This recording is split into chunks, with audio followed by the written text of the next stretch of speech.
BJP दोबारा election जीत चुकी है। महाराष्ट्र में तो उनका जो महायुति जो अलायंस था वो दोबारा जीत गया है। और आपको पता है Maharashtra is very important state. इस वक्त की बड़ी खबर आपको बता दें, यूपी उपचुनाव में शानदार जीत पर सीएम योगी बोले जीत का श्रेय पीएम मोदी के नेतृत्व को उन्होंने दिया। क्वेश्चन है कि मोदी साहब इतने इलेक्शंस कैसे जीत जाते हैं। इससे एक बात साफ है कि दुनिया का सबसे बड़ा जमहूरियत, the largest democracy in the world, यहां डेमोक्रेसी की जीत हुई है। सबसे पहले तो सारी बात है लीडरशिप इंपॉर्टेंट होती है। एंड देन ऑब्वियसली जब when it comes to leadership, then how you brand the leadership. लेकिन क्योंकि नरेंद्र मोदी वो वजीर आजम है जो बार बार पाकिस्तान के ऊपर हमलावर हो चुके हैं। पाकिस्तान और भारत के ताल्लुकात के हवाले से आप क्या समझते हैं?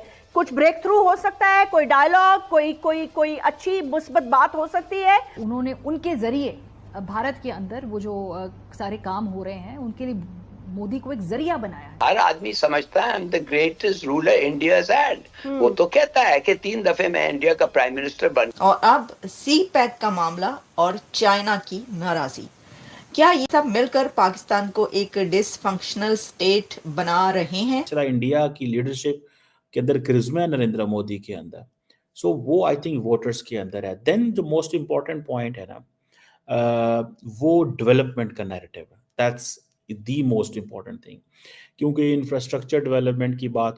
हेलो नमस्कार, जय हिंद, वंदे मातरम और मेरे सभी भाई बहनों को जय श्री राम। दोस्त पर फिर से आप सभी का हार्दिक स्वागत है। तो चलिए शुरू करते हैं। एक क्वेश्चन है कि मोदी साहब इतने इलेक्शंस कैसे जीत जाते हैं। महाराष्ट्र में तो उनका जो महायुति जो अलायंस था वो दोबारा जीत गया है। और आपको पता है Maharashtra is very important state in terms of, देखें मुंबई का में वहाँ पे है और वहाँ पे हुकूमत होना, that means a lot, first thing. Second thing ये है कि आप अगर देखें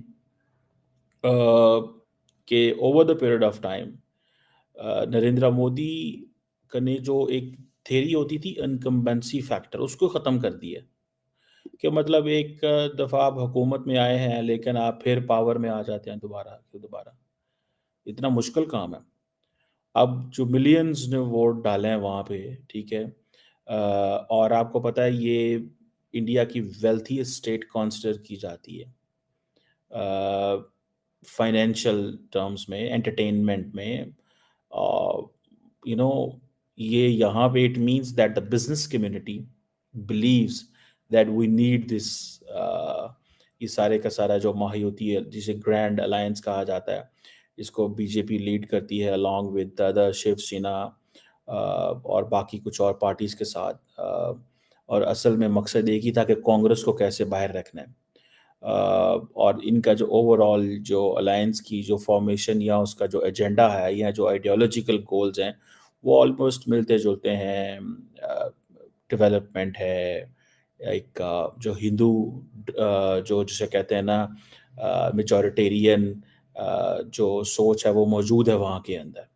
बहरहाल ये जो अलायंस है एंड इसका जीतना, दैट टेल्स अ स्टोरी।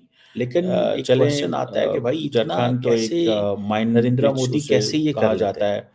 और वहाँ पे मुझे जो चीज़ें लगती हैं उसमें सबसे पहले जो बात है लीडरशिप उन्होंने वो आगे आ गए हैं। एंड देन ऑब्वियसली जब when it comes to leadership, then how you brand Narendra Modi कैसे ये कर लेते हैं। मोदी साहब का एक है पर्सनल, मुझे जो चीज़ें लगती हैं उसमें सबसे पहले जो बात है बुरा लगता है, किसी को अच्छा लगता है, बट अभी फॉर एग्जांपल ब्राजील जब leadership then how you brand, तो सारे के सारे लीडर्स नरेंद्र मोदी को मिल रहे हैं, पर्सनल करिश्मा है। एक चीज़ तो समझ रहे होंगे कि हम सारे जा रहे हैं लेकिन ये यहाँ पे बुरा लगता है, किसी को अच्छा लगता है। G20 होगी उसमें भी नरेंद्र फॉर एग्जांपल ब्राजील में जब G20 का इजलास हुआ तो सारे के सारे लीडर्स नरेंद्र मोदी को मिल रहे होंगे में भी होगा। एक चीज तो समझ रहे होंगे कि हम सारे जा रहे हैं लेकिन ये यहाँ पे रहेगा इंडिया के अंदर। जो अगली G20 होगी उसमें भी नरेंद्र मोदी होगा। G20 के अंदर पूरी दुनिया की लीडरशिप ट्रांसफॉर्म होगी। 26 वाली G20 भी होगा, 2027 कितनी दुनिया की लीडरशिप को, सो जो लिस्ट जो लीडरशिप है इंडिया और जिसमें शायद दोबारा इलेक्शंस हैं इंडिया के अंदर। सो अगले 4 साल 4-5 G20 के अंदर पूरी दुनिया की लीडरशिप ट्रांसफॉर्म होगी स्टार्टिंग फ्रॉम 2014।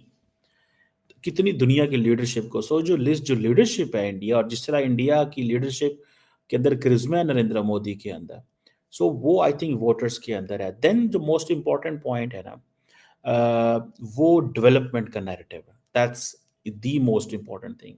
क्योंकि इंफ्रास्ट्रक्चर डेवलपमेंट की बात होती है, वेलफेयर स्कीम्स की बात होती है, इकोनॉमिक ग्रोथ की बात होती है, ये चीज़ें जो है ना, ये they give a lot of power देती हैं नरेंद्र मोदी को। एंड ये चीज़ जो है दैट गिव्स देम कि हाँ जी अब आप इलेक्शन जो है वो जीत सकते हैं। ये कोई आसान काम नहीं है डेवलपमेंट का नैरेटिव लेके आना, you know. And then for example मैं नरेंद्र मोदी की ट्वीट देख रहा था, तो उस ट्वीट में वो यही कह रहे थे कि development wins, good governance wins. तो वो कह रहे हैं कि मैं basically development and good governance पे फोकस करता हूँ। सो ये जो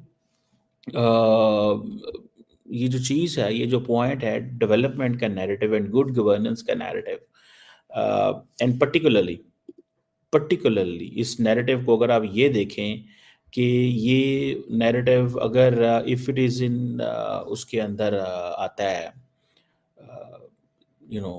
महाराष्ट्र के अंदर आता है, तो इसके आप अंदाज़ा लगा लें कि in Maharashtra if Narendra Modi coming in power along with his all these powerful people, जो लोग इस वक्त उनके साथ मौजूद हैं, वहाँ पे डेवलपमेंट की बात करना, ये सारी चीज़ें बात करना बड़ा मुश्किल काम है।